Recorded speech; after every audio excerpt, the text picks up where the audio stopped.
Vanderbilt goes on the road to Williams-Brice Stadium, knocks off 11th-ranked South Carolina. South Carolina star quarterback Lenora Sellers got knocked out of this game after taking a dirty hit to the head at the end of the first half.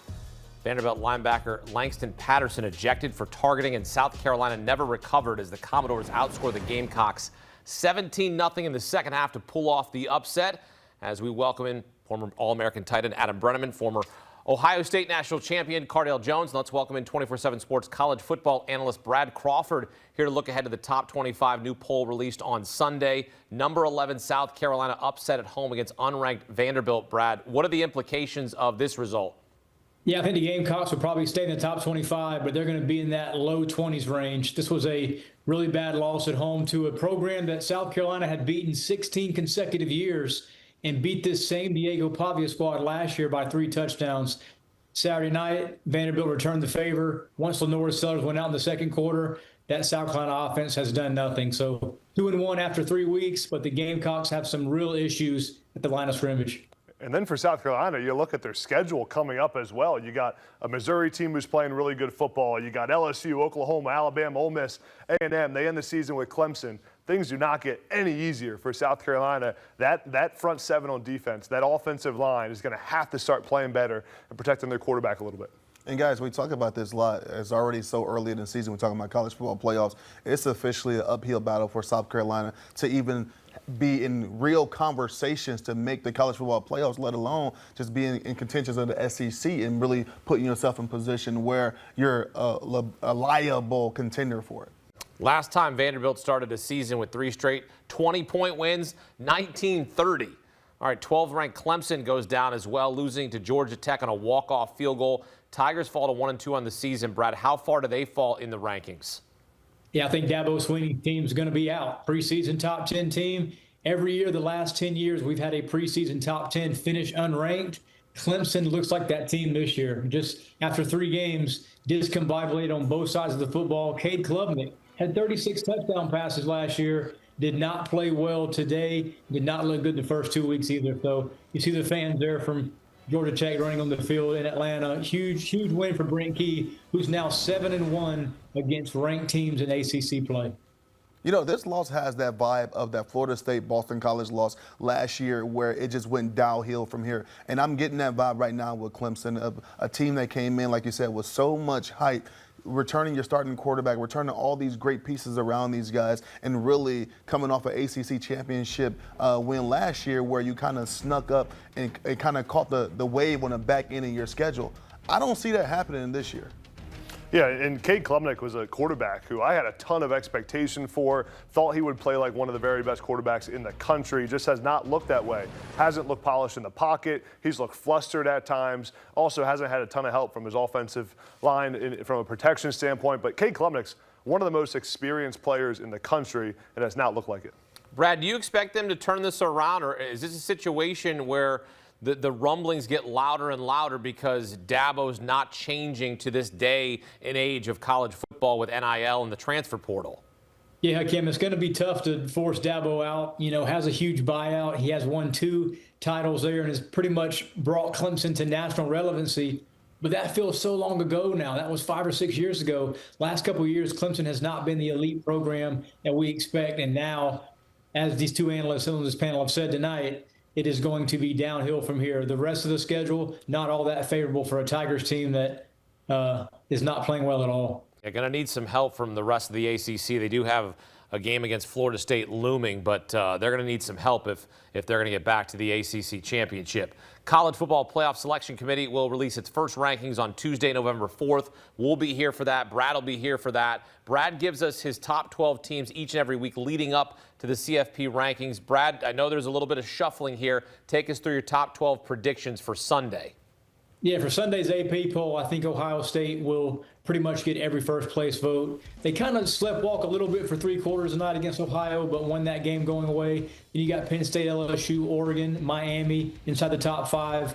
Texas A&M at number 7. Biggest win since Johnny Manziel went to Bryant-Denny Stadium and beat Nick Saban's Alabama. Huge win for Mike Elko, coming from behind, beat Notre Dame. You got Texas at 8. It almost feels like the Longhorns are here by default. I don't think Texas is an elite team, but they were preseason top 5 at number 1 actually, and now we're 2-1 despite Arch Manning not looking the part. And then you round it out with Iowa State. Iowa State's the only 4-win team in the country, but needed all 4 quarters to beat Arkansas State today. So long story short, we've got a crazy amount of parity so far in college football, and it's not stopping anytime soon. All right, so the top 6 is what Brad is predicting will remain unchanged.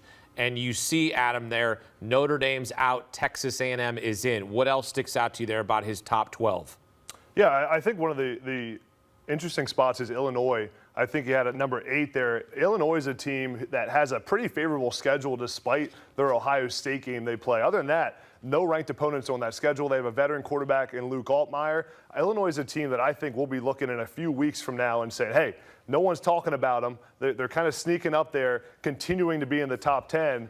But number 9, I'm sorry, that Brad had them. But continue to impress every single week with that veteran quarterback and has a chance to make the playoff. Yeah, Illinois would be the Indiana of the Big Ten last year, kind of sneaking up on everyone. But Indiana actually had a tougher road. They played Michigan and Ohio State last year. Illinois only had to really go through Columbus. And, well, Ohio State actually goes out to them. But the biggest pick, I'm agreeing with Brad on this one. I don't like the Texas pick. I think that they're by default as well. I think they're given more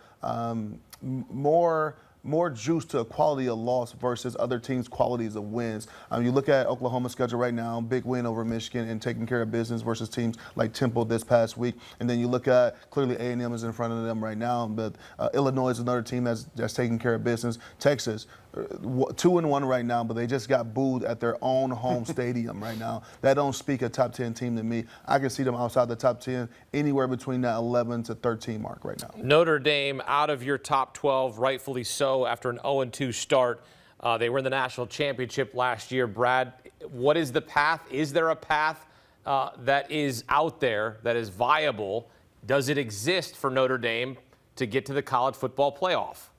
There is a tiny chance Notre Dame gets back there. They've got to finish 10-2, and they've got to hope that USC and Navy are ranked opponents the time they play their game a few weeks from now. Right now, neither of those teams is inside the AP poll. And Notre Dame is not going to be a playoff at-large selection for the committee if they have 10 wins and not a single win against a ranked team. Because remember, Notre Dame cannot get one of those 5 auto bid spots. So really, they're fighting for 7 at-large spots, getting one of those 7 spots. So Notre Dame, I called this a must-win going into the A&M game. Marcus Freeman did not get it done, and surprisingly, the Fighting Irish are 0-2 now in 2025.